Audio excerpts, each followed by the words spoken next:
या आजच्या मननाकरता आपण एक वचन वाचू आणि मग आपल्या विषयाला आरंभ करूया. मत्तयचा 11वा अध्याय आणि त्याची 28, 29, 30 ही 3 वचने मी तुमच्याकरता वाचतो. मत्तय शुभवर्तमान त्याचा 11वा अध्याय 28 ते 30. अहो कष्टी व भाराक्रांत जन हो, तुम्ही सर्व माझ्याकडे या, म्हणजे मी तुम्हाला विसावा देईन. मी जो मनाचा सौम्य व लीन आहे, त्या माझे जू आपणावर घ्या व माझ्यापासून शिका, म्हणजे तुमच्या जीवास विसावा मिळेल. कारण माझे जू सोयीचे व माझे ओझे हलके आहे. कारण माझे जू सोयीचे व माझे ओझे हलके आहे. देवबापातलं वचन आपणा सगळ्यांकरता आशीर्वादाचं करू. हा परिच्छेद आम्ही अनेकदा वाचलेला आहे, ऐकलेला आहे. संडे स्कूल मधील लहान लेकरांनी या वचनांचं पाठांतर केलेलं आहे. थोडक्यात लहानपणापासून आमच्या कानावरती हे शब्द पडत आलेले आहेत. माझे जू सोयीचे व माझे ओझे हलके आहे. आजच्या सत्रामध्ये आपण प्रभू येशू ख्रिस्ताच्या जुआविषयी विचार करणार आहोत. ज्यावेळेस जुन्या करारामध्ये किंवा पवित्र शास्त्रामध्ये जुआचा संदर्भ येतो, याचा अर्थ देव इस्रायलशी प्रतिकात्मक भाषेमध्ये किंवा सांकेतिक भाषेमध्ये काहीतरी सांगतो किंवा काहीतरी अपेक्षा करतो. इर्मयाच्या अध्यायामध्ये आम्ही वारंवार हा शब्द वाचलेला आहे. इर्मयाचा 5वा अध्याय 5वं वचन, 27वा अध्याय 8वं वचन, 28वा अध्याय 13 वचन. तसंच नेहेम्याच्या 3ऱ्या अध्यायात 5व्या वचनामध्ये या ठिकाणी प्रत्येक वेळेस जूचा संदर्भ आलेला आहे. आणि त्या ठिकाणी त्या वचनातून प्रभूने विश्वासणाऱ्यांकडून, त्यावेळेच्या इस्रायल लोकांकडून काहीतरी गंभीर अपेक्षा केलेली आहे. थोडक्यात जू उचला याचा अर्थ माझ्याकरता काहीतरी अपेक्षित असं कार्य करा, हे अप्रत्यक्षपणे प्रभू त्याच्या शिष्यांना आणि आज विश्वासणाऱ्यांना सांगत आहे. जूचे अनेक अर्थ आहेत. म्हणजे एकच अर्थ घेऊन आपण त्या वचनांचा किंवा त्या विचारांचा संदर्भ घेऊ शकत नाही, संदर्भाचा विचार करू शकत नाही.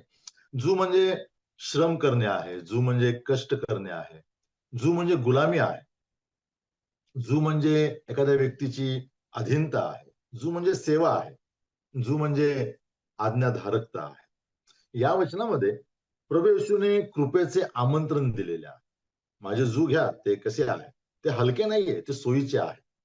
अनेकदा आम्ही बोलण्याच्या ओघामध्ये असं बोलतो की माझे जू, प्रभू येशू ख्रिस्ताचे जू हलके आहे. तो बिलकुल त्या ठिकाणी म्हणत नाही की माझे जू हलके आहे. माझे जू सोयीचे आहे. खूप मोठा फरक आहे हलक्यामध्ये आणि सोयीचे असण्यामध्ये. एक प्रकार हे वचन तुमच्या आणि माझ्याकरता आमंत्रणाचं वचन आहे. कोणाला देत आहे प्रभू येशू ख्रिस्त आमंत्रण? जे खरोखर आत्मिक शांतीच्या, मनशांतीच्या शोधात आहेत, ज्यांचे अंतःकरण अनेक ओझ्यांनी ग्रासलेलं आहे, पापाने ग्रासलेला आहे, पापाच्या ओझाने, खेदाने ग्रस्त आहे. अशा लोकांकरता हे आमंत्रण आहे. आणि प्रभू येशू ख्रिस्त या आमंत्रणाच्या द्वारा त्यांना शांती आणि त्यांना विसावा देऊ इच्छितो. किंबहुना तो हे आश्वासन देत आहे की मी तुम्हाला शांती आणि विसावा देईन. पण त्याकरता अट आहे ख्रिस्ताचे जू उचलण्याचे. प्राचीन यहुदी लोकांकरता ज्यावेळेस जू हा शब्द येत होता किंवा जे जू वापरत होते शब्द, ते केवळ शेतीच्या संदर्भात वापरत नव्हते. इस्रायल कृषीप्रधान देश आहे, त्यामुळे जू हे त्यांना समजत होतं जू म्हणजे काय आहे. त्यांच्याकरता जू म्हणजे देवाच्या वचनाप्रती असणारी अधीनता आहे. ज्यावेळेस यहुद्यांना जू समोर ठेवला जात असे, जुआचा संबंध ठेवला जात असे, त्यावेळेस त्यांना एक कळायचं की काहीतरी अधीनतेची मागणी आमच्याकडनं केलेली आहे. उदाहरणार्थ त्या काळामध्ये अनेक प्रकारचे जू होते. देवाच्या राज्याचं जू होतं, पश्चातापाचं जू होतं, विश्वासाचं जू होतं, सगळ्यात मोठं जू नियमशास्त्राचं जू होतं. प्रेषितांची कृत्य 15व्या अध्यायामध्ये त्या धर्मसभेमध्ये त्या ठिकाणी प्रेषित म्हणतात की आता आम्ही पुन्हा ते जोखड किंवा जू या विश्वासामध्ये ठेवू इच्छित नाही. तर नियमशास्त्राचं जू हे अतिशय गंभीर जू होतं. म्हणजे इस्रायल लोक, यहुदी लोक समाजामध्ये फिरताना एक ओझं घेऊन फिरत होते. हे प्रभू येशू ख्रिस्ताने पाहिलं. जे प्रत्यक्ष त्यांच्या खांद्यावरती ओझं नसलं तरी अंतःकरणावरती, मनावरती एक गंभीर ओझं होतं.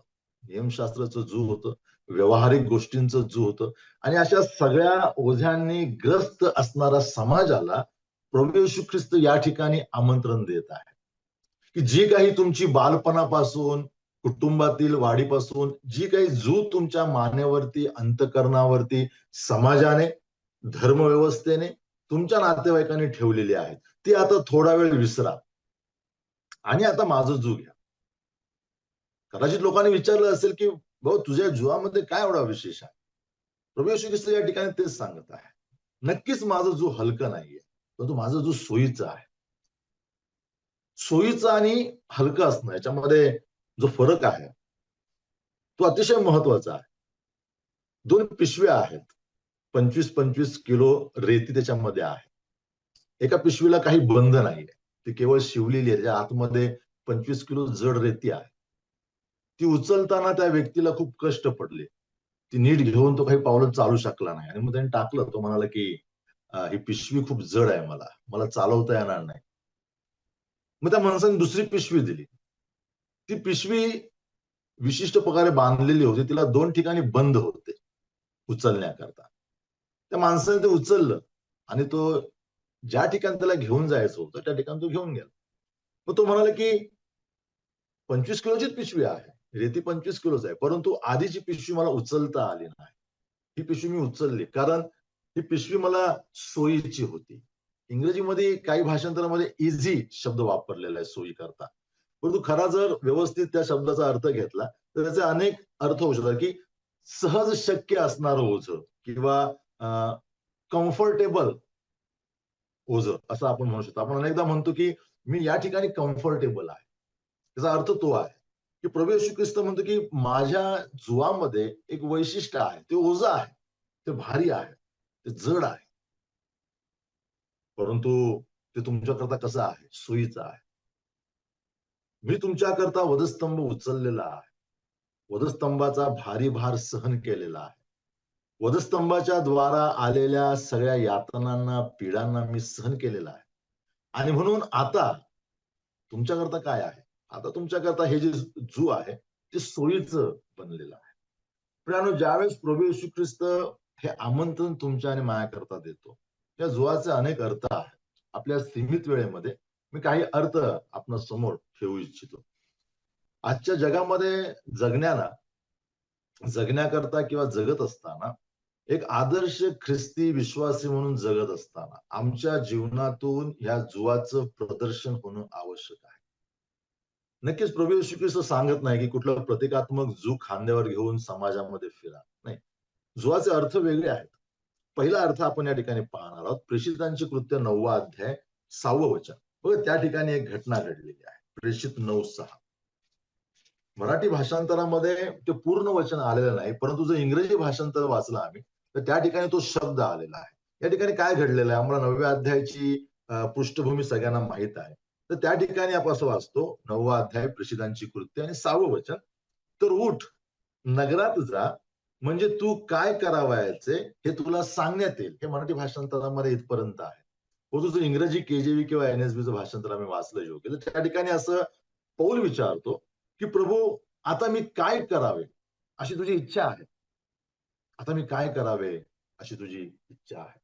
आणि मग त्या ठिकाणी प्रभूचा शब्द आहे, की उठ नगरात जा, म्हणजे तुला त्या ठिकाणी सांगण्यात येईल तुला काय करायचं आहे. प्रभू येशू ख्रिस्ताचं जू उचलणे याचा पहिला अर्थ प्रभूच्या प्रभुत्वाला समर्पित होणे, प्रभूच्या इच्छेला समर्पित होणे. आमचं बाह्य जीवन आणि आंतरिक जीवन ख्रिस्ताच्या इच्छेप्रती समर्पित करणे हे एका विश्वासणाऱ्याची गंभीर जबाबदारी आहे. ज्यावेळेस विश्वासणारा स्वतःला बाह्यात्मक आणि आंतरिक गोष्टीने ख्रिस्ताच्या इच्छेला समर्पित करण्याकरता तयार करत असतो, त्यावेळेस तो ख्रिस्ताचं जू उचलत असतो. मी सुरुवातीला म्हटलं, की ख्रिस्ताचं जू हलकं नाहीये, ते ओझच आहे. त्याच्यामध्ये जडपणा आहे, किंमत आहे त्याच्यामध्ये. प्रियानो, ख्रिस्ताचं जू कोणीही उचलू शकत नाही. ख्रिस्ताचं जू उचलणे याचा अर्थ एक प्रकारे पौल काय सांगतो या वचनामध्ये, म्हणत आहे की तू जे काही करायला सांगशील ना प्रभू, आता ते दर्शन झालं, दर्शन झाल्यानंतर पौलाचा तो शब्द आहे, तू जे काही मला करायला सांगशील ते मी शरीर, प्राण, माझा जीव अर्पण करून करावयास तयार आहे. एक प्रकारे 6व्या वचनामध्ये पौल ते म्हणतो प्रभू येशू ख्रिस्ताला, प्रभू आता काय इच्छा आहे तुझी, मी काय करावं. आणि जर या 6व्या वचनापासून पौलाचं शेवटपर्यंतचं जीवन जर आम्ही बघितलं, तर अतिशय गंभीरपणे पौल प्रभू येशू ख्रिस्ताच्या इच्छेशी समर्पित राहिलेला आम्हाला पाहायला मिळतो. जे काही बोलला तो दमास्कसमध्ये ते पूर्ण केलं प्रयाण. जे काही तुम्हाला सांगशील प्रभूना, ते मी माझं शरीर, प्राण सगळं खर्च करून पूर्ण करण्यास तयार आहे. हा जो आहे प्रभू, हलका नाही आहे. प्रभू आमच्याकडे ही अपेक्षा करतो, पौलाप्रमाणे आमची कमिटमेंट असावी ख्रिस्ताप्रती. ज्यावेळेस मी ख्रिस्ताचा जू उचलण्याचा संदर्भ वाचतो किंवा आम्हाला आमंत्रण येतं, त्यावेळेस प्रभू आमच्याकडनं अपेक्षा करतो की ज्यावेळेस माझ्या इच्छा तुम्हाला कळतील, देवाच्या वचनातून, एखाद्या संदेशातून, कोणत्याही माध्यमातून, त्यावेळेस तुमच्या इच्छांना तुम्ही दुय्यम स्थान दिलं पाहिजे. ते आहे जू उचलणं. ज्यावेळेस माझी आज्ञा तुम्हाला कळेल, त्यावेळेस माझ्या सार्वभौम अधिकाराला तुम्ही शरण असणं आवश्यक आहे. तुमचं व्यावहारिक जीवन, तुम्ही काही असा समाजामध्ये, तुमचं व्यावहारिक जीवन जगत असताना तुमच्या व्यावहारिक जगामध्ये, जीवनामध्ये माझं प्रभुत्व प्रकट होणं गरजेचं आहे. आणि त्याकरता तुम्हाला किंमत भरावी लागली तर ते भरणं आवश्यक आहे. म्हणजे प्रभू एक प्रकारे ही अपेक्षा करत आहे विश्वासणाऱ्यांकडे. ज्यावेळेस या गोष्टी आम्ही वाचतो, त्यावेळेस कुठे आम्हाला कळतं की प्रभूचं जू सोयीचं आहे. नाही, बिलकुल ओझ्याने भरलेलं आहे, ते हलकं नाही. पण प्रभू येशू ख्रिस्ताच्या अर्पणाच्या मुळे, पवित्र आत्म्याच्या उपस्थितीच्या द्वारा आम्हाला ही कृपा देण्यात आलेली आहे. पवित्र आत्मा आम्हाला अनुग्रह देतो, आध्यात्मिक बळ देतो की ख्रिस्ताचं हे जू पूर्ण करण्याकरता आम्ही सक्षम व्हावे. अन्यथा आम्ही पूर्ण करू शकणार नाही प्रभू येशू ख्रिस्ताचं हे जू.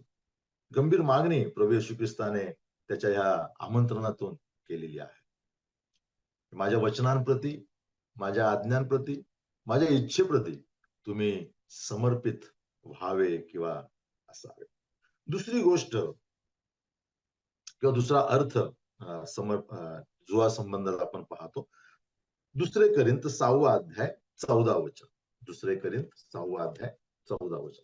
आमच्या परिचयाचं वचन ते आहे. काय ठिकाणी म्हणतो बघा पौल, तुम्ही विश्वास न ठेवणाऱ्यांबरोबर संबंध जोडून विजोड होऊ नका. अविश्वासणाऱ्यांबरोबर संबंध जोडून विजोड होऊ नका. जू हे एकतेचं चित्र आहे. दुसरा अर्थ आहे जू म्हणजे एकता किंवा ऐक्य. जे मी शेतामध्ये पाहतो, दोन वेगळे बैल जुवाच्या द्वारा एकत्र जुंपून एक गंभीर काम पूर्ण करतात. जू आम्हाला व्यावहारिक एकता दर्शवते. पौलाने ते गंभीर इशारा दिलाय की तुम्ही विजोड होऊ नका. विजोड झाल्याने तुम्ही देवाचं कार्य किंवा देवाच्या गौरवाची सेवा अव्यवस्थित करणार आहे. आणि मग विश्वासणाऱ्यांना समाजामध्ये, जगामध्ये राहत असताना ख्रिस्ताचं जू घेतल्यावरती आपल्या स्वार्थाकरता, आपल्या फायद्याकरता, मग ते आपले व्यावसायिक बंधनं असतील, नातेवाईकांची बंधनं असतील, या सगळ्यांना झुगारून हे जू उचलावं लागणार आहे. ते ऐक्य प्रस्थापित करणार आहे. जू आहे ते दोन भिन्न व्यक्तींमध्ये ऐक्य प्रस्थापित, दोन वेगवेगळ्या नावाच्या व्यक्तींमध्ये. या ठिकाणी पौल म्हणतो की तुम्ही दुसऱ्या अयोग्य व्यक्तीबरोबर किंवा अविश्वासणाऱ्याबरोबर जडून विजोड होऊ नका. आमची आयडेंटिटी धोक्यामध्ये येते समाजामधील अव्यवस्थित लोकांबरोबर जडल्याने. आज जर मी मंडळांचं चित्र जर पाहिलं, मंडळांकडे जर गंभीरपणे पाहिलं, तर कधी नव्हे इतकी वैचारिक, व्यवहारिक दुफळी आणि आध्यात्मिक दुफळी आम्हाला पाहायला मिळते. गंभीर समस्या आहे.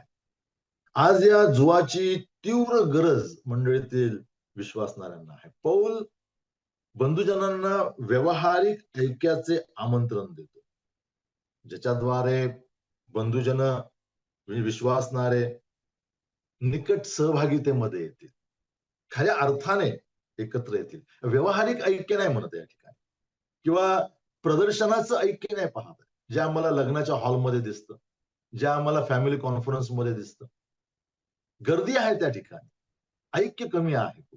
मनाचं ऐक्य, विचारांचं ऐक्य, सिद्धांतांचं ऐक्य. अनेक मंडळी सैद्धांतिक दृष्ट्या विभक्त झालेले आहेत.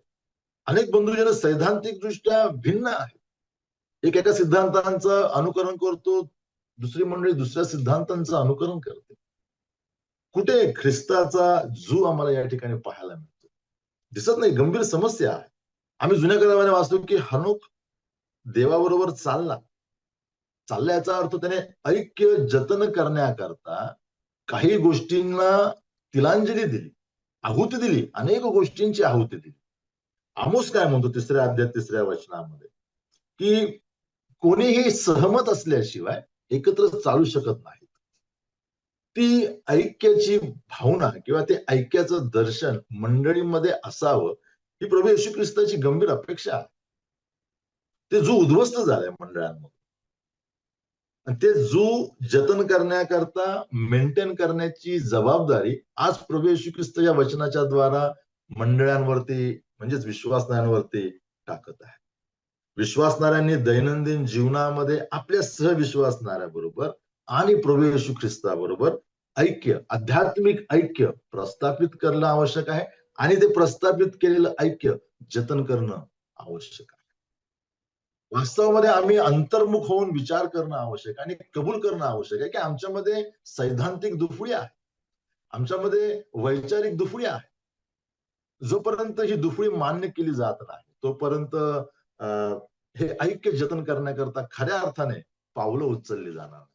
जो आता 3रा अर्थ, पहिला अर्थ आपण बघितला, ख्रिस्ताच्या इच्छेशी, विचारांशी, आज्ञांशी समर्पित राहणे. दुसरा अर्थ, देवाच्या विचारांशी आणि एकमेकांशी ऐक्य प्रस्थापित करणे. तिसरी गोष्ट, गलतीकराचे पत्र, त्याचा 4था अध्याय आणि 4थं वचन. गलती 4:4 मध्ये आम्ही असं वाचतो, परंतु काळाची पूर्णता झाली तेव्हा देवाने आपल्या पुत्राला पाठविले. तो स्त्रीपासून जन्मलेला, नियमशास्त्राधीन असा जन्मलेला असा होता. नियमशास्त्राच्या अधीन असा आमचा प्रभू येशू ख्रिस्त होता. जोवाचा एक अतिशय गंभीर अर्थ तो आहे. जोवाचा सरळ अर्थ, समानार्थी शब्दच अधीनता आहे. आम्ही प्रभू येशू ख्रिस्ताच्या जीवनाविषयी वारंवार ही गोष्ट वाचतो की प्रभू येशू ख्रिस्त अधीन होता. अधीनता प्रभू येशू ख्रिस्ताच्या व्यक्तिमत्वाचा अतिशय गंभीर पैलू होता. तो ज्यावेळेस बालक होता त्यावेळेस तो आई वडिलांच्या आज्ञांच्या अधीन राहिला. थोडासा कुमार झाला त्यावेळेस तो आई वडील, समाजातील वरिष्ठ लोक, गुरुजनांच्या अधीन राहिला. आणि मी ज्यावेळेस तो परिपक्व पुरुष म्हणून समोर आला त्यावेळेस तो पित्याच्या इच्छेच्या अधीन राहिला. इतकंच नाही, नियमशास्त्राच्या अधीन राहिला. आणि असा हा सर्व स्तरांमध्ये, जीवनाच्या सर्व प्रसंगांमध्ये आपल्या पित्याच्या, आपल्या जबाबदाऱ्यांच्या अधीन असणारा पुत्र मंडळीकडनं, तुमच्या आणि मायाकडनं अधीनतेची अपेक्षा करतो. पौल त्याकरता गलतीच्या विश्वासांसमोर हा मुद्दा ठेवतो की तो नियमशास्त्राच्या अधीन असा होता. ख्रिस्ताचं जू घेणं म्हणजे आपल्या जीवनातून प्रभू येशू ख्रिस्ताला आवडेल अशी अधीनता प्रकट करणं. अनेक अधीनतेचे पैलू आहेत. कौटुंबिक अधीनता आहे, ज्याच्यामध्ये पती, पत्नी, मुले या प्रत्येक कुटुंबातील सदस्यांनी आपली भूमिका देवाच्या साच्यानुसार पार करणे, ही कौटुंबिक अधीनता. जर माझ्या भूमिकेमध्ये मी देवाच्या वचनानुसार काही तोडमोड करतो व्यक्तिगत आणि खाजगी जीवनामध्ये, तर ती अधीनता मी तोडतो, मी ख्रिस्ताचं जू नाकारतो. दुसरी आहे सामाजिक अधीनता. ख्रिस्ताचे लोक म्हणून आम्हाला या जगामध्ये अतिशय गंभीरपणे आणि आदर्श जीवन जगण्याकरता पाचारण केलेलं आहे. पौलाने अनेक पत्रांमध्ये त्या ठिकाणी ती गोष्ट लिहून ठेवलेली आहे की समाजाचे नियम आमच्याकरता बंधनकारक आहेत जोपर्यंत ख्रिस्ताच्या आज्ञांचं ते उल्लंघन करत नाही. आज अतिशय वाईट परिस्थिती आम्हाला पाहायला मिळते. जगातले लोक जसे समाजातील कायद्यांची बंधनं उद्ध्वस्त करतात, विश्वासणारे देखील अनेक गोष्टींची बंधनं व्यवहारामध्ये तोडताना दिसतात. थोडक्यात व्यावहारिक जू, सामाजिक जू विश्वासाच्या जीवनात दिसत नाही, आणि हे अतिशय वाईट साक्ष समाजापुढे असलेले आम्हाला पाहायला मिळते. ख्रिस्ताला न आवडणारी ती गोष्ट आहे. तिसरी गोष्ट आध्यात्मिक अधीनता. मंडळी व तिची शिस्त यांचं पालन करत विश्वासदारांनी आपलं जीवन जगलं. अनेकांना मंडळीची शिस्त तुचकामी वाटते, मूल्य देत नाहीत मंडळीच्या शिस्तीला. किंबहुना आजच्या पिढीला मंडळीची शिस्त म्हणजे काय आहे हे माहितच नाही. कारण ते अशा पुढाऱ्यांना बघतात किंवा ते अशा लोकांना बघतात की जे शिस्तीचं अवलंबन करत नाहीत किंवा जे शिस्त मेंटेन करत नाहीत किंवा प्रस्थापित करत नाहीत. आज अनेक लोक असे आहेत जे मंडळीची किंवा वचनांची बांधिलकी मानत नाहीत, परंतु ते उघडपणे सेवा नावाखाली काहीतरी करत आहेत. अनेकांची मान्यता त्या गोष्टीला आहे. म्हणजे ज्या ठिकाणी शिस्त हा नियम लावणं आवश्यक आहे देवाच्या वचनानुसार, त्या ठिकाणी शिस्तीचं बंधनच राहिलेलं नाही. एक कालखंड असा होता काही वर्षापूर्वी, ज्या वेळेस मी नवीन नवीन विश्वासामध्ये आलो होतो, 23-24 वर्षापूर्वीची गोष्ट असेल. त्यावेळेस असं ऐकलं जायचं की ब्रदरन मंडळात शिस्त मेंटेन करण्याकरता प्रसिद्ध आहेत किंवा नामदारी लोक देखील बोलायचे. ब्रदरन मंडळीत आहे म्हटलं तिथे भुवया उंचावायचे. आज प्रामाणिकपणे जर आम्ही आमच्या मंडळातील व्यवस्थेकडे पाहिलं तर आम्हाला सहज कळून येईल की शिस्त नावाची व्यवस्था आमच्या जीवनात नाही. एका व्यक्तीकरता शिस्त लावली जाते, एका गोष्टीकरता शिस्त नसते. तोच अपराध, तीच समस्या आहे. परंतु व्यक्तींकरता वेगवेगळा न्याय आहे. कुठे आहे ख्रिस्ताचा जो? आणि मग नियमशास्त्रामध्ये मोशेद्वारे परमेश्वराने सांगितलं इस्रायला, तोंड पाहून तू शिस्त लावू नकोस. याकोबाने तोच मुद्दा उचलला पत्रांमध्ये की ज्यावेळेस तुम्ही तोंड पाहून काहीतरी वागता त्यावेळेस काय करता? ख्रिस्ताचा जीव मोडतात तुम्ही. प्रभू येशू ख्रिस्त तोंड पाहून वागला नाही. पेत्राला जसा सैतान म्हणाला, जसा हेरोदाला तो खोकड म्हणाला. काय हिंमत होती प्रभू येशू ख्रिस्त. सर्वोच्च पदावरती असलेल्या राजाला, त्याला अधिकार आहे शिरच्छेद करण्याचा, तो म्हणतो त्या खोकडाला जाऊन सांगा मी आज उद्या परवापर्यंत काम करणार आहे. कुठे आहे धैर्य विश्वासणाऱ्या पुढाऱ्यांमध्ये शिस्त लावण्याचं? ज्या ख्रिस्ताचं नाव घेऊन आम्ही सेवेला येतो, बेशिस्त लोकांना सोडून दिलेलं आहे वाऱ्यावरती. काही करा मंडळांमध्ये, कसंही वागा. ख्रिस्ताच्या जुवाची मोडतोड शिस्त न लावणारे पुढारी, शिस्त न लावणारे विश्वासणारे जास्त करतात. ते शिस्त तोडतात तो भाग वेगळा आहे. परंतु ज्यांच्या हातामध्ये राजदंड दिलेला आहे मंडळातील प्रभूने की तुम्हाला शिस्तीचं अनुशासन करायचं आहे, ते मुख गिळून बसलेले आहेत, ते गप्प आहेत. त्यांचा ब्र निघत नाही तोंडातून. जे अशा गोष्टी, अशा लोकांवरती राजदंड चालवतात, जे दबलेले आहेत, जे पिचलेले आहेत. प्रभू येशू ख्रिस्ताची अपेक्षा आहे की तो नियमशास्त्राच्या अधीन मी आहे. मंडळी देवाच्या वचनांच्या अधीन असणं आवश्यक आहे. देवाच्या वचनांची मोडतोड करणारा कोणी असं असेल त्याला सांगणं गरजेचं आहे, तू बेशिस्त आहेस, तुला अशा अशा गोष्टींचं पालन करावं लागेल. जर पुढारी हे करत नाहीत, सेवक जर हे करत नाहीत, तर काही अधिकार नाही पुलपीडवरून शिस्त शिकवण्याचा, त्यांना कुठलीही व्यवस्था शिकवण्याचा अधिकार नाही. मी एखाद्या गावातल्या मंडळी जाऊन खूप ओरडून शिस्त बोलेन आणि ते एका शहरातल्या मोठ्या मंडळापुढे त्याच गोष्टीबद्दल मुख गिळून बसेल, ही अव्यवस्था आहे. प्रभूने दिलेल्या मला वेळेबद्दल मी प्रभूचे आभार मानतो. जितके काही मुद्दे तुमच्यासमोर ठेवता आले, माझी अपेक्षा, माझी विश्वास आहे की ते मुद्दे तुमच्यापर्यंत पोहोचलेले आहेत.